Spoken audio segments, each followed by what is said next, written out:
All right, it's a windy day and you're having trouble controlling your ball flight. So here's the deal. Everybody knows, okay, it's very, very windy, I want to hit it lower. So what do? They start to bring the ball in the back of their stance. They lean forward, they pick the club up and they chop down on it. Well, actually what that starts to do is that starts to create a lot more backspin on the ball. The term that you want to remember is swing easy when it's breezy. Now, in order to do that, what you're going to do is you're going to use your Saber and very, very little wrists. So what I want you to do is take the Saber where it says heavy swish.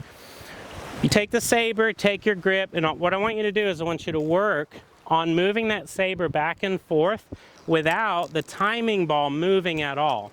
So the ball is moving with centrifugal force. If you keep this rotation and swing moving back and forth, that ball is going to stay at this end of the Saber the entire time. If you get up here and you start hinging, that ball's going to drop.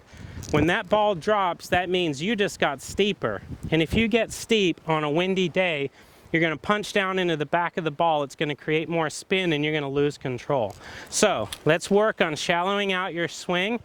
Keep your wrists very stiff or inactive, right? They don't have to be gripping tight.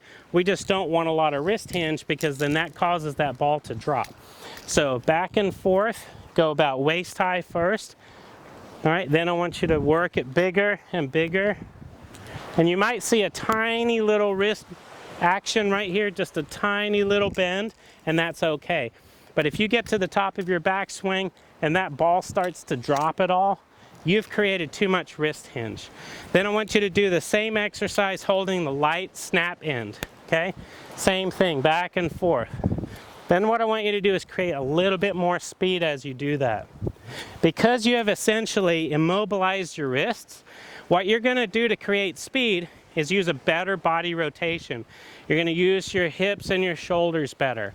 And what that's going to do is create a nice, consistent, very shallow move, and one that is controlled by the bigger muscles. If you're controlling your wind shots with the big muscles, you're going to be able to hold a much tighter flight pattern on each shot.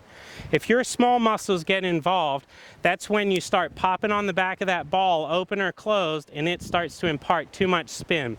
So swing easy when it's breezy, but do it the right way using the Saber as a training tool to help give you more awareness of what your club and your body are doing together.